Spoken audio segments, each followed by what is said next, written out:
Ronda Rousey, thanks for talking with MMAWeekly.com. Obviously, very big fight coming up on arguably one of the biggest pay-per-views that the company has ever done, UFC 168.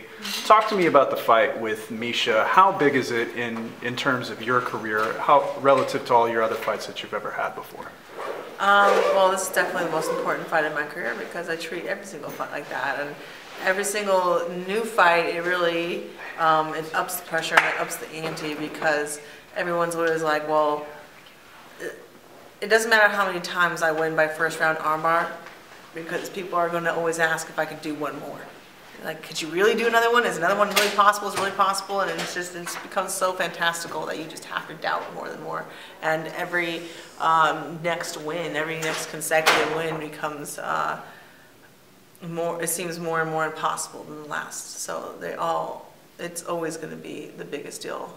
There's never going to be a fight in my future that wasn't a bigger deal than all the fights in my past. And one of the things you touched on during the luncheon was the fact that people, and you mentioned it just now, the armbar and how it's always happening and you're always getting a first round armbar. But I've talked to people close to you and they say that, that's not what you guys train for, that you don't try to do the armbar every single time. Is there truth to that, that, you just kind of try to find the holes in everybody's game and just take advantage of all the weaknesses? Yeah, I tell people all the time, I've never once had a game plan for a fight. I've never walked in there and been like, I'm going to armbar this chick. It never happened. I only plan the first exchange. That's it. And after that, you never know what's going to go down. If you have a plan for what's going to go or what's going to happen, fights are chaos. Things might not go according to that plan.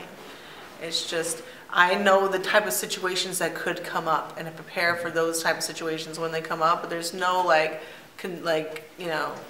consecutive list of events that I make into a plan. I just know what I want to do first when I walk out there, and however she reacts, there's only so many possible reactions you could have, and I'll be prepared to answer every single one of those possible reactions. And to my answer, there's only so many possible reactions that she could have to that, and it just I kind of follow it and narrow it down until it's narrowed down into a finish. Because the thing is, with the way I fight, there's no right answer. It's just how long you can delay it until the inevitable happens. And a lot of fighters talk about game plan and sticking to the game plan. Is that something that really comes up in your camp when you talk with your coaches? No, we don't really have any game plan talk.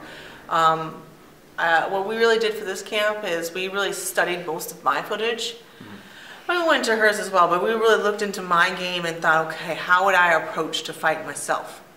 How would I try to beat myself? And we really looked into everything that we could.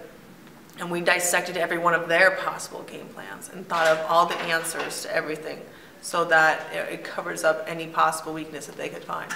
And so I'm preparing for a perfectly, athletically, fine-tuned Misha Tate with all the perfect game plans in mind. And I want to be ready for every single one of those. If I plan for what is realistically coming at me, I think I would be underprepared. You had some pretty choice words about The Ultimate Fighter, specifically the production staff and everything like that. And I kind of get the feeling that that all left a bad taste in your mouth and it's not something that you'd ever want to experience again. Is that pretty accurate? Yeah, I told Dana that he couldn't pay me $4 million to go to The Ultimate Fighter again. Wow, $4 million. Getting better. And $5 million wouldn't do it either. There's no amount of money that would make me do it again. Why's that? Because it was not only was it a miserable experience, but it was an experience where I was forced into a situation where I didn't have the power to leave because I had a bunch of kids that were depending on me and they could treat me and my team any way that they wanted because I made a promise to these kids I was forced to stay. And I'm never going to allow myself to be in the type of situation people can treat me like that again. Now, I know you've been through arduous training camps and you went through the Olympics and everything, but is TUF something you consider to be one of the most trying things you've ever done? Yeah, I'd say that it was definitely stressful to constantly feel like you were being watched and judged and every single little thing that you did could be dissected and shown in every single way.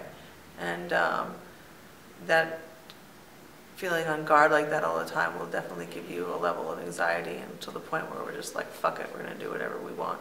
They're gonna chop it up however they want anyway. There's no real way that you could edit yourself all the time for 6 weeks.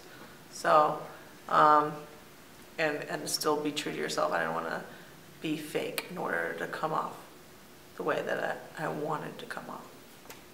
Well, that's all in the past now. Now you got a fight coming up, a big payday, everybody assumes. But, you know, $5 pay-per-view increase is something that's making a lot of waves. Do you feel it's fair for fans to have to pay another $5 to order a pay-per-view? Maybe not even one that you're specifically on, but just in general? I don't think it's a bad thing, you know, like inflation happens, just over time it's bound to go up. And, you know, if you want the fighters to be paid well and treated well, they have to charge a little bit more. And there's a lot of big headliners on this card. There's a lot of people that are going to have to be paid a lot of money to be on this card.